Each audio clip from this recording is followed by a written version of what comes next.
আল্লাহর নবীর সাহাবী, নাম ছিল তার জুলাইবিব। বেটে মানুষ, কালা মানুষ, বেটে মানুষ, এবং একটা স্যান্ডেল কেনার মতো তার শক্তি ছিল না। আল্লাহর নবী সাহাবীকে বলল, ও জুলাইবিব, তুমি কি বিবাহ শাদী করবে না? জুলাইবিব বলল, ইয়া রাসূলুল্লাহ, ইয়া হাবিবাল্লাহ, এ মক্কা মদিনার মধ্যে আমার চাইতে গরিব সাহাবী আর আপনার একটাও নেই। আমি স্যান্ডেল কেনার মতো শক্তি নাই, আমি কেমনে করে বিবাহ শাদী করব? আল্লাহর নবীকে বলল, আল্লাহর নবীর সাহাবীকে আল্লাহর নবী বলল, জনাবে মুহাম্মদ রাসূলুল্লাহ সাল্লাল্লাহু আলাইহি ওয়াসাল্লাম বলল, ও জুলাইবিব, শুনে রাখো, আমি নিজে তোমার এই মক্কা মদিনার মধ্যে সব চাইতে সুন্দরী মেয়ে দেখে বিয়ে করাইব। একটা আমল যদি তুমি করতে পারো, ও মুসলমান যুবক ভাইরারে আমার, এমন কেউ কি আছেন এখানে একটি স্যান্ডেল কেনার মতো সুযোগ নাই এমন কেউ আছেন? একটা টুপি কেনার মতো সুযোগ নাই এমন কেউ আছেন? কাপড়ের এত আধিক্যতা আমরা, বরঞ্চ একটা কাপড় পরে তার উপর ফ্যাশন করে আরেকটা কাপড় পরি, তার উপর ভালো লাগার জন্য আরেকটা কাপড় পরি, কাপড়ের কত রঙের হরেক রকমের কাপড় পরি। কিন্তু আল্লাহর নবীর সাহাবী জুলাইবিব কাপড় কেনার মতো টাকা ছিল না। জুলাইবিবকে বলল, জুলাইবিব, টেনশন করো না, তোমাকে মক্কা মদিনার ভেতরে এমন একটি সুন্দরী নারী দিয়ে তোমাকে বিবাহ শাদী করাবো, তোমার মতো সুন্দরী আর কেউ পাবে না। জুলাইবিব সুন্দর করে রাসূল আকরাম সাল্লাল্লাহু আলাইহি সাল্লামকে বলল, ইয়া রাসূলুল্লাহ, ইয়া হাবিবাল্লাহ, আপনি যদি আমার বিবাহ শাদীর দায়িত্ব নেন, আমার আর কোনো টেনশন থাকার কথা না। টেনশন থাকার কি কথা আছে? এ যুবক, কথা বলো। এমন একটা আমল দিব, সেই আমলটা কাল থেকে করবা। ফেসবুকে সেটিং করতে হবে না, মেসেঞ্জারে ফেসবুকে সেটিং করা লাগবে না, হোয়াটসঅ্যাপে সেটিং করা লাগবে না। আমল করার বদলেতে সুন্দর সুন্দর স্ত্রী তোমাদের ঘরে আসবে ইনশাআল্লাহ। আমল না করে সারা দিন খালি খেলাখেলি করে আর খালি টুন্নুস করে মেসেজ দেয়। কথা বলেন ঠিক কিনা? আমল করে না, আমল না করে আবল তাবল, ফেসবুকে 10টা, হোয়াটসঅ্যাপে 10টা, আবার দেখবেন যে মেসেঞ্জারে 10টা, একের পরে এক, একের পরে এক। কিন্তু আজকে আমল দেব যুবকদেরকে, সুন্দরী মেয়ে তোমার রমণী, সুন্দরী রমণী ঘরে আসবে আল্লাহ রাসূলের ওই আমল যদি করতে পারো। কথা বলেন ঠিক কিনা? জনাবে মুহাম্মদ রাসূলুল্লাহ সাল্লাল্লাহু আলাইহি সাল্লামের সাহাবীদের জন্য, সাহাবী জুলাইবিবের জন্য এরকম করে একটা প্রস্তাব পাঠাইলো। ফজর ওয়াক্ত নামাজ হয়ে গেল, আল্লাহ রাসূল সাল্লাল্লাহু আলাইহি সাল্লাম বলল, ও সাহাবী, তোমার ঘরে একটি মেয়ে আছে, ওই সুন্দরী মেয়ে দেখে তোমার একটি ভাই রয়েছে জুলাইবিব, এই জুলাইবিবের সঙ্গে বিবাহ শাদী হবে। আল্লাহ রাসূল সাল্লাল্লাহু আলাইহি সাল্লামের সাহাবী ওই প্রস্তাবটা নিয়ে ঘরে যখন চলে গেল, স্ত্রীর কাছে বোঝা বর্ষ করবার জন্য যখন চলে গেল, স্ত্রীকে বলল, আল্লাহর নবী একটা বিয়ের পয়গাম পাঠাইছে। ও স্ত্রী, শুনে রাখো। স্ত্রী যখন শুনতে পারল আল্লাহর নবীর পক্ষ থেকে, মুখ থেকে আমার ঘরে বিয়ের পয়গাম পাঠাইছে, অবশ্যই এটা সৌভাগ্যর কপাল আমাদের। অবশ্যই স্ত্রী তো হাউসে, স্ত্রী খুশির কারণে মুস্কি মুস্কি হেসে হেসে বলে, আল্লাহর নবী আমাদের ঘরে বিয়ে করবে, এত বড় সৌভাগ্যর কপাল আমাদের হইল, আলহামদুলিল্লাহ। স্বামী বলে, আল্লাহর নবী, ও প্রাণের স্ত্রী, আল্লাহর নবী বিবাহ শাদী করবে না। শুনে রাখো, আমাদের মসজিদের নববীর ভিতরে একটি সাহাবী, কালো এবং বেটে গরিব একটি সাহাবী, তার নাম ছিল জুলাইবিব। জুলাইবিব বিবাহ শাদী করবার জন্য আল্লাহর নবী পয়গাম পাঠাইছে। স্ত্রী স্বামীরে বলে, হতো তো হতেও পারে, আল্লাহর নবী বিয়ে করতে চাইলে আমরা তো দিয়ে ফেলে দিতাম, কিন্তু আজকে কেমন জানি ওই জুলাইবিব স্যান্ডেল কেনার মতো শক্তি নাই, কাপড় কিনবার মতো শক্তি। আব্বাজান একটু পরে লে, এগুলা চলে যাচ্ছে তারা। আচ্ছা, যারা দিবে একটু এখানে যেন থাকে। আল্লাহর নবীর সাহাবী স্ত্রীকে বলল, স্ত্রী শুনে রাখো, আল্লাহর নবী তুমি বিবাহ শাদী করবে না। কালো একটি বেটে সাহাবী জুলাইবিব, যার স্যান্ডেল কেনার মতো শক্তি নাই, আল্লাহর নবীর সাহাবীর স্ত্রী কেঁদে কেঁদে জর্জরিত হয়ে গেল। হারে, নবীর প্রস্তাব যদি প্রত্যাখ্যান করে নবী মন খারাপ করবে। আমার নিজের মেয়েকে যদি জুলাইবিবের সঙ্গে বিয়ে দেই, জুলাইবিবের সঙ্গে বিয়ে দেই, তাহলে ঘরটা অনেক কষ্ট যাবে। কথা বলেন ঠিক কিনা? আল্লাহর নবীর সাহাবী এই প্রস্তাবগুলি নিয়ে স্ত্রী এবং স্বামী দুইজনই পরামর্শ করে। এমন সময় ওই সন্তানটুকু যার পয়গাম নিয়ে গিয়েছিল আল্লাহর নবীর সাহাবীর স্ত্রীর যে সন্তানটা ঘর থেকে যখন শুনতে পেল আল্লাহর নবী আমার ঘরে পয়গাম পাঠাইছে, আল্লাহর নবী যে পয়গামটা পাঠাইছে আমার জন্য তো সৌভাগ্য, আমার জন্য তো খুশির খবর। পিতা মাতারে বলল, আব্বু তাড়াতাড়ি ঘরের ভেতরে চলে আসো। বাবাকে ডেকে যখন মেয়ে কান্নায় জর্জরিত হয়ে পড়ল, মিয়াকে বলল, মা তুমি জুলাইবিবের সঙ্গে বিয়ে করতে পারো না। আমি মনে করছি তুমি জুলাইবিবের সঙ্গে বিয়ে করবে না, তবে তুমি টেনশন করো না, আমি জুলাইবিবের সঙ্গে তোমার বিবাহ শাদী দিব না। মেয়ে বলল, আব্বু আমি সেই জন্য কান্না করি নাই, আমার কান্নাটা ওই জন্য করতেছি আমার নবী, আমার আপনার নবী জনাবে মুহাম্মদ রাসূলুল্লাহ সাল্লাল্লাহু আলাইহি ওয়াসাল্লাম আমার ঘরে প্রস্তাব পাঠাইছে। সেই প্রস্তাব নিয়ে তোমরা পরামর্শ করতেছ, তোমাদের সোলা পরামর্শ নিয়ে তোমরা থাকো। আমি গেলাম রাসূলের দরবারে জুলাইবিবকে বিয়ে করতে। বলুন সুবহানাল্লাহ। আল্লাহর নবীর সাহাবীর স্ত্রী আল্লাহর নবীর সাহাবীর স্ত্রী থেকে বিদায় নিয়ে কন্যা সন্তান আল্লাহর দরবারে, আল্লাহর নবীর দরবারে চলে আসলো আর বলল, ইয়া রাসূলুল্লাহ, ইয়া হাবিবাল্লাহ, আপনি আমাকে জুলাইবিবের সঙ্গে বিবাহ শাদী বসবার জন্য প্রস্তাব পাঠিয়েছিলেন। আমার মা আমার বাবা প্রস্তাবকে ফিরাইও দিতেও পারছে না, গ্রহণ করতেও পারতেছে না। কিন্তু আল্লাহর নবী আপনি সাক্ষী থাকেন, আপনি শোনায়া রাখেন, আপনার প্রস্তাবকে আমি কখনোই প্রত্যাখ্যান করতে পারবো না। আমি জুলাইবিবের সঙ্গে বিবাহ শাদী বসবো। বলুন সুবহানাল্লাহ। মুসলমান ভাইরা আমার, আল্লাহর নবীর সাহাবীগণ তার পরিবারগণ আল্লাহর নবীকে কত ভালোবেসেছে, আমার আপনার নবীকে কত ভালোবেসেছে একটু খেয়াল রাখেন। বিবাহ শাদীর বন্ধ ব্যবস্থা হবে, এমন সময় বলতেছে বিবাহ শাদীর বন্ধ ব্যবস্থা হবে। ও জুলাইবিব, তোমার কি কোনো টাকা পয়সা আছে বিবাহ শাদীর সরঞ্জাম কিনবার জন্য, বিবাহ শাদীর সদা কিনবার জন্য, কাপড় বস্ত্র কিনবার জন্য? জুলাইবিব বলছে, ইয়া রাসূলুল্লাহ, ইয়া হাবিবাল্লাহ, আমার কাছে কোনো টাকা পয়সা নাই, আমি কি দিয়ে বিয়ের আমজামগুলো খরচ করব, কি করে খরচ করব? অন্য সাহাবীরা কেউ বা 100 দিরহাম দিল, কেউ বা 200 দিরহাম দিল, কেউ বা 300 দিরহাম দিল। আল্লাহর নবীর সাহাবী জুলাইবিব বাজার খরচ করতে চলে গেল। ইতিমতো অবস্থায় আল্লাহর নবীর সাহাবীগুলো বাজার খরচ করে যখন ভাটি হাঁটি পা করে আসতেছিল, এমন সময় কে জানি বলে, ও আল্লাহর নবীর সাহাবী, তুমি কোথায় যাচ্ছ? আল্লাহর নবীর সাহাবী জুলাইবিব বলে, আমার রাসূল আমার জন্য বিয়ের পয়গাম পাঠাইছিল, আজকে আমার রাসূল ওলি হবে, আমার আজকে বিয়ে হবে। 25 বছর অতিবাহিত চলছে, এখনো জাগতিক অবস্থায়, দুনিয়ার অবস্থায় বিবাহ শাদী হয় নাই, আজকে সবে মাত্র বিয়ের পয়গাম পাঠাইছে। আল্লাহর নবীর সাহাবীগুলো স্বীকারোক্তি হয়েছে এবং মেয়েও ঠিক, আমিও ছেলে ঠিক, আজকে আমাদের বিবাহ শাদী হয়ে যাবে। এক হাদিস আছে, বিবাহ শাদী কমপ্লিট হয়ে গেল, বাসর রাত চলে আসলো, বাসর ফুল সজ্জা রাতগুলো যখন চলে আসলো, চৌকাট যখন পার হবে, এমন তো অবস্থায় খবর যায়, ও আল্লাহর নবীর সাহাবী জুলাইবিব, তোমার রাসূল তো যুদ্ধের ময়দানে, কুতিলা মুহাম্মদ যুদ্ধের ময়দানে হয়তো বা শহীদ হয়ে গিয়েছে।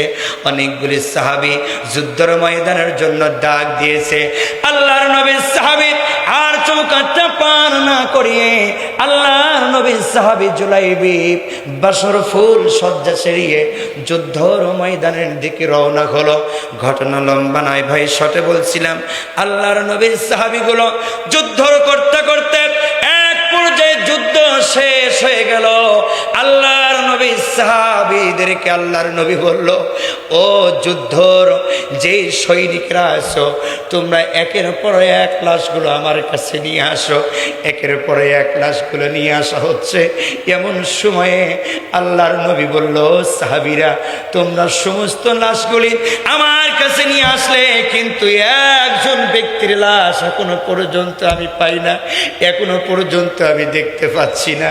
আল্লাহর নবী বলল, সাহাবীদেরকে বলল, সাহাবীরা বলল, ইয়া রাসূলুল্লাহ, ইয়া হাবিবাল্লাহ, সমস্ত লাশগুলো নিয়ে আসা শেষ, আপনি কার লাশটা আপনার চোখে পড়তেছে না? আল্লাহর নবী সাহাবীদেরকে বলল, ও সাহাবীরা শুনে রাখো, আমার জুলাইবি কি যুদ্ধের ময়দানে এসেছিল। সাহাবীরা বলল, ইয়া রাসূলুল্লাহ, ইয়া হাবিবাল্লাহ, আপনার জুলাইবি সাহাবী যুদ্ধের ময়দানে এসেছিল। আমরা দেখলাম যুদ্ধের ময়দানে যুদ্ধ করতে করতে কোথায় জানি জুলাইবি হারায় গেল, লাশের ভেতর খুঁজে পাই না জুলাইবি কোন জায়গায় জানি পড়ে আছে। আল্লাহর নবীর সাহাবীগুলো, আল্লাহর নবী এই কথা শোনা মাত্র নাই, হাদিসের মধ্যে এসেছে উহুদের ময়দানে হাউমাউ হাউমাউ করে কেঁদে কেঁদে জর্জরিত হয়ে গেল। আল্লাহর নবী মাটিতে লুটে পড়লো আর বলল, জুলাইবিবকে আমার কাছে নিয়ে এসে দাও। জুলাইবিবকে অনেক খোঁজাখুঁজির পর পাওয়া হলো না। আল্লাহর নবী সাহাবী নিয়ে আল্লাহর নবী নিজে নিজেই হাঁটি হাঁটি পা পা করে জুলাইবিবের লাশটা খোঁজা শুরু করলো। একত্রতে দেখা যায় আল্লাহর নবীর কালো বেটে সাহাবী জুলাইবিব পাশে কাফেরেরা বেষ্টনী করে রেখেছিল, তাদেরকে জমিনে জাহান্নামে পেটে দিয়ে আল্লাহর নবীর সাহাবী জুলাইবিব মাঝখানে ধর থেকে কাল্লাটা আলাদাভাবে পড়ে আছে, শহীদ হয়ে গেছে। উহুদের ময়দানে আল্লাহর নবীর সাহাবীর যুদ্ধের ময়দানে ওই জুলাইবিবের মহিলাকে লোক কাটিচ্ছে না, একটু কয়ে দেন, আর হলো মেলা বন্ধ করে কয়ে দেন। ভাই মেলাগুলো বন্ধ করেন। মহিলাদের ভিতরে শোনেন, মা বোনের জায়গা কোথাও হয় না। কোথাকার মায়ের বাড়ি যখন ছিল তখন মায়ের বাড়ি, বড় ভাইয়ের বাড়ি, এটা স্বামীর বাড়ি, এটা খালার বাড়ি, ওইটা নানির বাড়ি, মায়েরা জায়গা কোথাও হয় না। ওরা কিন্তু আবার হিংসুটে আছে, মনের ভেতরে ওদের জায়গা না থাকলে আপনার জায়গা বিশাল বড় ঘর আছে তাও আপনি পাবেন না। কথা ঠিক কিনা? এই জন্য মায়ের অনুরোধ করবো, মা, ও বোন, ও কলিজা, ও সোনা ময়না, মা, কলজা, খালা, নানি, তোমরা তাড়াতাড়ি চেপে আসো, মেহেরবানি করে অন্যকে জায়গা করে দাও বসার জন্য। আল্লাহ তাআলা দুইটি জায়গার সাক্ষী নিয়ে কাল কিয়ামতের ময়দানে সুমাইয়ার সাথে আসিয়ার সাথে তোমাদেরকে জান্নাত দিবে, বলেন ইনশাআল্লাহ। মুসলমান ভাইরা আমার, আল্লাহর নবীর সাহাবীর জুলাইবিবের ধর থেকে হাতগুলো আলাদা হয়েছিল, আলাদা আলাদা হাতগুলো নিল। হাদিসের মধ্যে আসছে, ভাই চুপ করেন, কথা বলেন না। এত কথা বলতেছেন ভাই, কথা বলার জন্য খুব সমস্যা হচ্ছে। যত বড় বক্তায় আসুক, এত কথা বললে কথার মধ্যে অনেক সমস্যা হয়। কথা কান। আল্লাহর নবী জুলাইবিবের ধর থেকে যে হাতটা আলাদা হলো, আল্লাহর নবী হাতটা নিল, বাম হাতটা নিল, বাম পাটা নিল, ডান পাটা নিল। হাদিসের মধ্যে এসেছে আল্লাহর নবীর সাহাবীর জুলাইবিবের ধর থেকে কল্লাটা আলাদা হয়ে গিয়েছিল। আল্লাহর নবীর সাহাবী একটা এটা সাহাবী ছোট বাচ্চার মতন কুলের ভিতর নিয়ে হাউমাউ করে কেঁদে কেঁদে বলল, ও সাহাবীরা তোমরা শুনে রেখো, জুলাইবিব 25 বছর পর্যন্ত বয়স অতিবাহিত করেছে। এই জুলাইবিবকে 3 দিন বলেছি, জুলাইবিব তুমি কি বিবাহ শাদী করবে না? জুলাইবিব বলছি, ইয়া রাসূলুল্লাহ, এগা জাগতিক জীবনে কে আমার সাথে বিয়ে দিবে? কার মেয়ে বেশি হয়েছে? আমি স্যান্ডেল কেনার মতো শক্তি নেই, আমার সাথে কোনো মেয়ে বিয়ে দিবে না। আমার একটি সাহাবীর মেয়ে দ্বারা জুলাইবিবের বিবাহ শাদী দিলাম। জুলাইবিব 25 বছর পরে একটা বিয়ে করলো। আজকে ফুল সজ্জার রাত ছিল, সে যুদ্ধর ময়দানে ফুল সজ্জার রাত বাদ দিয়ে যুদ্ধর ময়দানে আসলো। হাদিসের মধ্যে আসছে জুলাইবিবের লাশটা আল্লাহর নবী বুকের সাথে জড়ায় ধরে ওই উহুদের ময়দানে হাও মাও করে কেঁদা শুরু করলো। সাহাবীরা বলতেছে, ইয়া রাসূলুল্লাহ, ইয়া হাবিবাল্লাহ, আপনি তায়েফের ময়দানে যুদ্ধ অবস্থায়, আপনি তায়েফের ময়দানে তায়েফের মানুষদেরকে কালেমার দাওয়াত দিতে গিয়েছিলেন।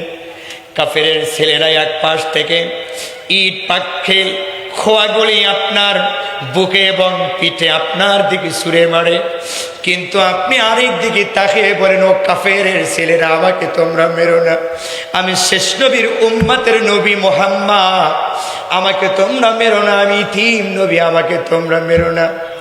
আপনি যখন ডান দিক থেকে বাম দিকে তাকান, বামের ছেলেরা তাও আপনাকে পাথর নিক্ষেপ করে। আপনি যখন সামান দিকে দৌড়ানো শুরু করে দেন, ওই কাফেরের ছেলেরা সামান দিক থেকে আপনাকে তীর নিক্ষেপ করে।